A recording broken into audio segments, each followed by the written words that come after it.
Ladies and gentlemen, welcome back to the Average Film Enjoyer podcast. I am your host, Trey, and I'm joined today by my co-host, Jagger. Jagger, how are you doing today? I'm doing great. How are you? I'm doing so good, and we are actually joined today by one of my good friends, Alan. Alan, welcome on the pod. How are you doing today? I'm doing great. Appreciate you having me on for this little segment. Yeah, yeah, we're excited to have you on. So today this is like the seventh one we've recorded, but it will be the first one released of our Hooptober series.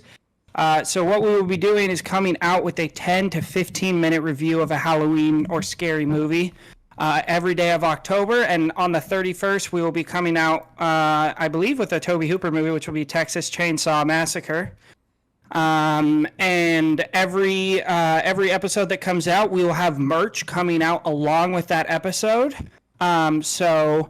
Whatever movie review, we will have merch related to that movie coming out that day as well. So we will have 31 new designs coming out this month in total, which we are very excited for. So again, our merch is in our YouTube description.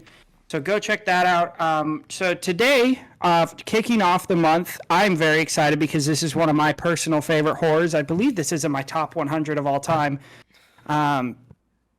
And I know Jagger and Alan both are kind of on the opposite end of the spectrum. Today we are reviewing James Wan's Malignant. So why don't you guys kick it off with your thoughts, and I'll come in and tell you why you're wrong. Alan, how about you lead? All right, bet. So, in my opinion, this is James Wan's weakest showing. I think his uniqueness of how he uses the camera still shines here, though. I think that's the most positive aspect of the film. I think that the pure action sequences work, and so do the horror ones, but putting them together, I don't think it works well. I think he's a great action director. I think he's a great horror director, but he tried to cook here, and it burnt right in his face. I think the acting is horrible, I will say, and the writing doesn't really help it very much. And some people argue that it's on purpose. The argument that I bring up is Mulholland Drive. And in Mulholland Drive, the acting kind of is more, it's not bad, but it's kind of, what is the word, amateur, and it gets better as it goes on, and it's on purpose. I think the visuals aren't very appealing. I think it's a very unique, story for what it is. I've watched it 2 times. The first time I watched it, I absolutely dreaded it. I think I gave it a half star. I was also sick when I watched it, so maybe that's to blame as well. The second time I watched it, I think I watched it like last week with my friend Will. He hates it way more than me. I think he has it the same rating as Jagger. It went up to a 2 because I still do think that James Wan is a great director, and he does cook behind the camera during certain sequences. But yeah, not my favorite by any means. Yeah. Yeah, Jagger, what about you? Do you have any? Because I know you gave it 1 star, so do you have any thoughts that you want to piggyback on there? All right, I'm going to piggyback off of it. I really, really despise James Wan. I want to preface this now, how much I hate him, because I think the only good thing he's done is Saw, which I still don't love. Wow. Okay, I didn't know we were going in this direction. Jeez. Insidious was completely okay. That's where I draw the line. I don't have it logged, but probably maybe a 2.5. Wrong 4. I think. Yeah, that movie's peak. I think The Conjuring is awful. I hate Another strong 4. I hate the whole Conjuring universe. I think none of it is good. And I know this is a hot take. I don't like any of the Fast and Furious movies, so I haven't even seen Fast 7. Or Furious 7. I saw the first 2 of them, didn't like them, and decided I didn't want to bother myself with continuing. Dead Silence I tried to watch. That was one of the worst things I'd ever seen. I mean, I really... Oh yeah, Dead Silence is bad. I don't like Aquaman either. I don't like James Wan. So I think Aquaman is pretty weak, but it's fine. It's like a 3-star max. Yeah. It's not bad, but it's not great. This I would also like to say, and spoilers now for Malignant. it started to do something very good in the last 20 minutes. Now, that's not saying that any of the first hour and 40 minutes is okay. In the last 20 minutes, it started to do something good. It had those amazing fight scenes. And then it took a Disney Channel ending with, like, and then she fought back against the demon and locked him up. Like, no, you ruined everything you had going for yourself. And I think that I'm giving it 1 star because I don't exactly think that it's like The Amazing Bulk. It's not a half-star movie. But God, is it close. So this is a very, very low 1 star that I gave 1 star because the fight scenes at the end were cool. But besides that, it was an entirely dreadful experience. Okay, so I'm gonna come in here. I'm gonna wait. Alan, go ahead. Are we doing spoilers at all? Yeah. Oh yeah, we have spoilers. Okay, we have I'm spoilers gonna on say here. something, so go away if you haven't seen it. You're also not missing much if you stay because the movie sucks. But at the end, No. when the sister, like, quotation marks, dies, and the demon, kind of puts that in her head, or like the girl puts it in her head. If that actually happened, I think it wouldn't have a negative rating for me, because at that point I was like, okay, this is actually not as bad as I remembered. Like, this is pretty cool. But then, like you said, it comes out with that Disney Channel happy ending, and I completely agree that it kind of just ruined the momentum it had near the end. Yes.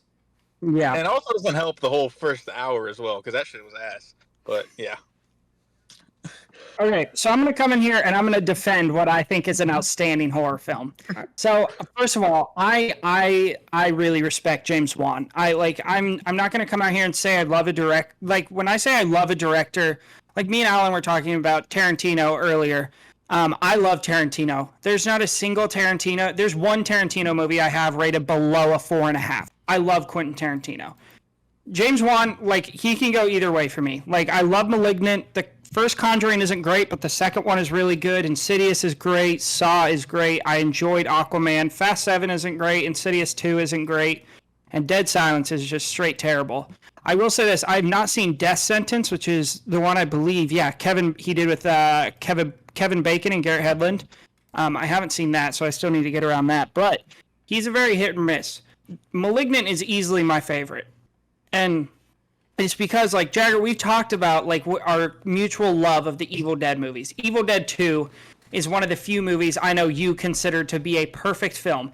And let's be honest, those movies as films, Trey, they're not swear good. to God, if you compare Malignant to any of the Evil Dead movies. Dude, okay. I love Evil Dead more than the next guy except you. I love Evil Dead. Army of Darkness and Evil Dead 2 are in my top 100. It's really that intentional cheesiness and campiness and over goriness, which I feel that James Wan does really well here. Like, you have every classic cheesy horror trope happening in this film, and it's so fun. As Alan said, the camera work is outstanding. James Wan never fails with his camera work. The acting, again, isn't great. That's fine. That's why it's not a 5-star for me. It's a low 4.5. Acting isn't great. I enjoy the writing. I enjoy the villain. I thought it's a super compelling story. I'm not compelling. That makes it seem like this is like fucking Shawshank Redemption. It's entertaining. It's an entertaining story that you honestly don't know where it's going. Like, I don't care who you are. By the last 40 minutes, if you can predict what happens in this movie, you're a psychic. Like, everything just goes the complete opposite of what you think it's going to go. It's unexpected. It's fun. The action, as you guys both said, is super fun. And I love James Wan in general. Like, and I think this is his masterpiece. I think it's so well done. It's bloody, it's gory. And I honestly am surprised that you didn't like it, Jagger, because it is like on the same wavelength for me as the OG Evil Dead films, of like that intentional cheesiness and goriness and all that kind of fun stuff. So I don't know if that's like, if you can see where I'm coming from and if you guys have any thoughts about that, but that's where I come from when I think about this movie. Yeah. I see a lot of people. Sorry, you want to go ahead? No, go for it. All right. I see a lot of people also comparing it to Barbarian when, like, in the Real Talk Discord, Cash, he loves this fucking dog shit movie, Malignant, and he always Oh tells my me, how do you God. like Barbarian but not Malignant? To me, I think that, like, the tones in Barbarian are much more sound. I think they know exactly where they want to go, where they cut off perfectly. For Malignant, I don't know. It just, the story isn't incoherent. It's the tones that are incoherent. Like, they're just so all over the place. Like, I don't know if it wants to be Yeah. funny. I don't know if it wants to be scary. I know he's trying to be, campy and stuff, but it just doesn't come off well. I think with the Evil Dead, coming out of the '80s, that was the whole thing. So it kind of gets that pass for me. But also, it's just, I don't know. The Evil Dead ones just are like comforting how like campy they are. I don't know how to explain it. It's weird. But this Yeah. one just not it. Bruce Campbell's not an actor by any means. If you look at any of the work he did before Evil Dead, there's a YouTube video called The Blind Waiter that Raimi and him made in like 1975. And you can watch any of those. He's not an actor. He's a dude. And that's what makes the Evil Dead movies so great, because he's not an actor. At that point, Raimi wasn't a director, so it was just two dudes having fun. This is a movie with a director that is extremely full of himself, making a movie that is so full of itself that it's obnoxious. And I think if you say, like, 80s movies are intentionally bad, look at something like Chopping Mall. There's a movie I saw called Death Spa about a lady that runs a jazzercise place, but she kills people while they do jazzercise. And I know what I'm watching tonight. that's a stupid 80s comedy horror, you could call it. But that was supposed to be a slasher at the time. And that's what fit at the time. James Wan does movies that are like Insidious and Conjuring, that in my mind I have as modern horror. And I think that this was a movie that, if it was actually intentionally bad, which, I mean, this writing is up there with, like, The Room. I mean, The Room was funny because it was stupid. You didn't just say that. Yes, I did. Oh my God. The writing is pretty bad. most... The acting doesn't help it. Yeah, the acting doesn't help like, that. Imagine you slap like a Joaquin Phoenix or a fucking Leo in this movie, which will never happen because they care too much about their image. But the writing, they would help the writing even though it's this bad. But these actors that are horrible, like Jagger was saying, Bruce Campbell isn't an actor. That's what makes that good. These people are trying to be actors with this awful writing. Have you seen any of the part? I don't know if you weren't paying attention. Any moment in which the lead lady screams, her face is even monotone. I didn't even know you could do that before I watched this movie. Okay. I have one last question before we wrap this up. And let's say this movie comes out, like, this movie was made like mid to late 80s. And this movie came out mid to late 80s. Would your thoughts and feelings be because Jagger, you said this just like doesn't fit the tone of the time. Like, those horrors from the 80s are intentionally bad. They're like comedy horrors. And now, like, when comparing, like, this isn't even comparable to like Insidious, The Conjuring, Saw, Dead Silence, stuff like this. That's a bit more serious and more stressful.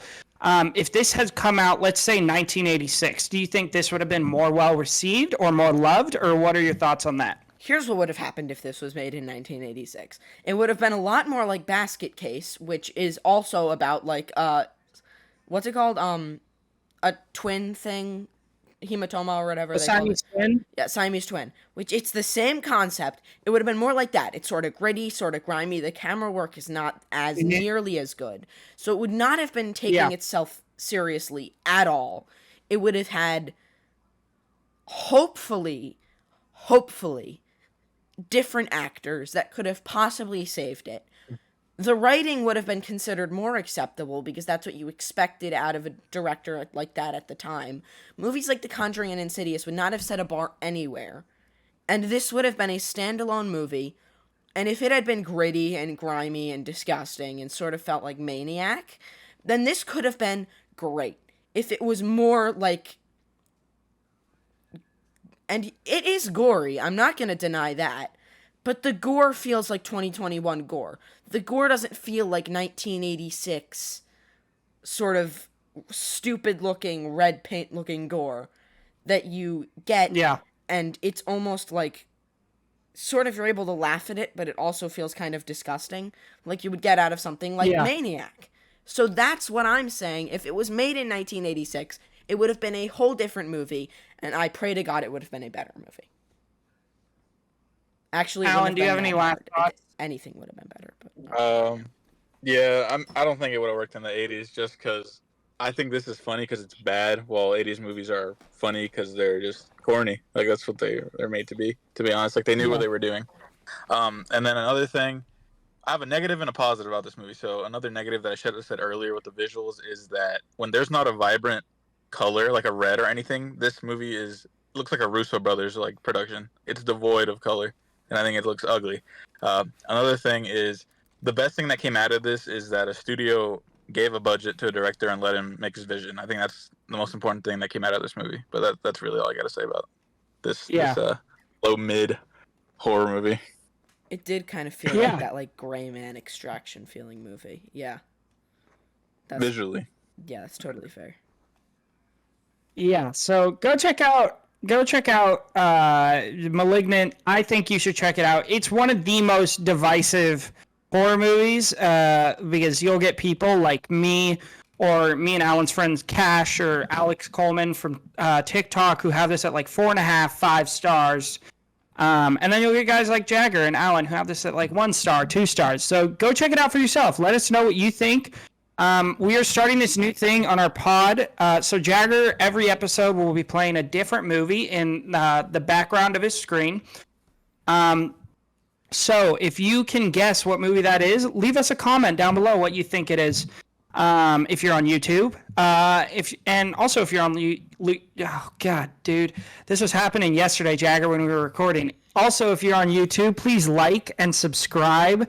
Leave us a comment what you think it is. If you're on YouTube, go check out our merch. We should have about now some Malignant merch live, which I am looking forward to and will definitely buy. We know, Alan, you have a pod, right? Do you want to promote your podcast a little bit? Yes, sir. I'm from a Fistful of Films podcast on YouTube, Spotify. I'm there with my boys Jordan, Seb, and Will. After this episode that airs, we're actually going to go through Tarantino's filmography weekly, chronologically. I think Trey is going to join us for maybe an episode or two, so that'll be cool. Yes. If you want to head over there, follow these guys, follow us, support us, because we like movies, you like movies, we like talking about movies. Do you have a letterbox? Yeah, go check out or anything? Oh yeah, I do. It's so it's Cine, like CINE Lapse, like Cinelapse.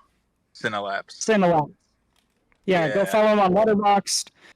Go check out the Fistful of Films podcast. I've listened to it and I really, really enjoy it. They have great conversations. If you're on Spotify or Apple Podcasts, please subscribe. Leave us a 5-star review. We really appreciate it. You can follow me on TikTok at Trey the Film Noob, and that also goes for Letterboxd and Twitter. You can follow Jagger at JaggerFilmReviews on TikTok, Jagger the Movie Guy on Instagram. I believe that's what it is. And Twitch. It's also Jagger Film Fan on Letterboxd, right? Yeah. What'd you say? Jagger the Movie Guy. Yeah, okay. As well, yeah. Give us a follow. We love the support. Go check out both our TikTok pages for one of the biggest giveaways going on Movie Talk right now. You can enter to win over $500 worth of movie physical media type deals. So like a Blu-ray player, a bunch of 4K collections, Criterions, stuff like that. So we both have videos pinned on our pages. We're doing with a few other movie talkers. So go check that out. And be looking forward to more Hooptober episodes for the rest of the month. I believe our Scream episode will be coming out tomorrow. So you can be looking forward to us reviewing the 1996. It's 96 or 94. I know that. 96, I think. I think it's 96. Wes Craven horror classic, Scream. And again, thank you for joining us. Alan, thank you for joining us. We hope to have you on again. And everybody have a good rest of your day.